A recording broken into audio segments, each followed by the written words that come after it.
We're starting to see a little bit of quieter radar out there if we look here just after at 10:30 p.m. Starting to see a little bit of drizzle, though. It's kind of patchy. The radar's not really picking it up as that radar beam kind of shoots over top of those low-level clouds. So could see a couple areas of the patchy drizzle here over the next few hours, but we should see a little bit of partial clearing overnight tonight. And we'll see those temperatures not really fall off a whole lot. Overall, generally speaking, those middle 50s across the river valley and those lower 50s across northwest Arkansas. And a little bit of partial clearing, light winds, and a very damp ground is good conditions for a little bit of fog development.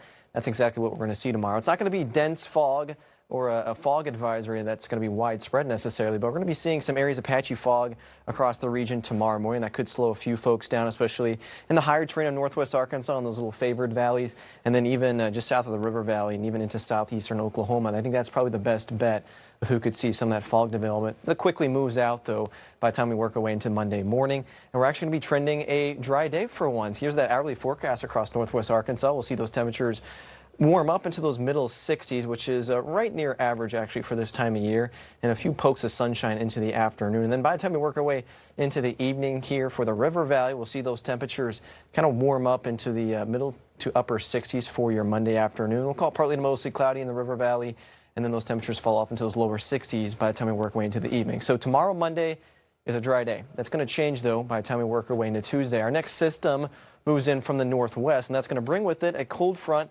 and some rain chances on the backside of that. A couple of thunderstorms possible, but no severe weather expected with this little system that moves through. It moves through on Tuesday afternoon, gives us some of those scattered showers, a couple rumbles of thunder here or there, and it gives us some breezy winds. And then by the time that low pressure system works its way into the middle Mississippi River Valley, it starts to give us some wraparound moisture. Here's Wednesday at noon, starting to see that wraparound moisture from the northwest and some breezy winds. So it's going to be kind of a blustery day on Wednesday and kind of a bit of drizzle with some of those rain showers kind of moving through, and that'll continue as late as Wednesday afternoon and early Wednesday evening. Here's a look at our future wind gusts that I was just talking about. They're going to be behind that cold front. You can see all those strong winds out in Oklahoma there. This is at Tuesday afternoon, about 4 p.m. Once that cold front, though, pushes through, we're going to get those northerly winds, and they're going to come in with full force. Winds gusting about 25 miles an hour, but they slowly actually get stronger into the overnight hours as we work our way into Wednesday morning as well. Here's about 9, 10 a.m., and we're talking about gusts of 35, maybe an isolated gust of 40 miles an hour, which is certainly enough to blow some of your Halloween decorations that are still going to be out here this week on Wednesday.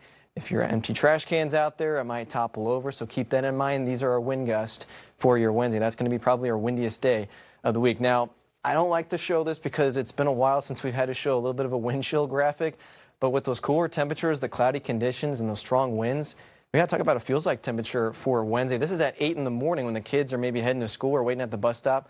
A lot of those feels like temperatures in the middle 30s. Wouldn't be surprised if they're actually even a little bit lower than that, especially if we get those gusts to exceed that 30-mile-an-hour mark. So certainly going to be a cold day, primarily on Wednesday, and then our actual air temperatures actually get a little bit colder. Look at these morning lows over the next several days across northwest Arkansas. We're at 37 there on Thursday morning, 35 on Friday morning.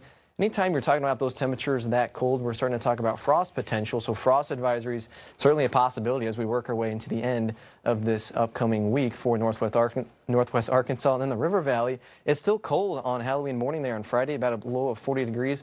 Wouldn't be surprised if we get a couple upper 30s. So make sure you have that jacket around, and it's going to be a little bit handy out there as we're seeing those cold temperatures. Here's that 10-day forecast across northwest Arkansas. We get a dry day on Monday.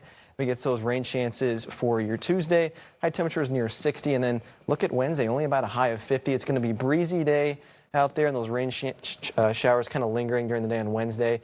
Then we'll slowly start to warm up. We're at 60 by Halloween. And we'll start to see those temperatures in the middle to upper 60s as we work our way into this upcoming, I guess I should say, next weekend. And then for the river valley, I'm going to be topping, I guess, getting close to 70 degrees for tomorrow.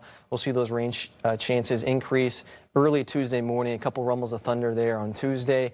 Wednesday still dealing with that lingering wraparound moisture. And those morning lows are going to be in those 40s. So kids at the bus stop going to need to bundle up. Even the trick-or-treaters as well are going to have to bundle up with Halloween being on Friday. And then we'll start to rebound our temperatures back into those lower 70s heading into the early parts of next week.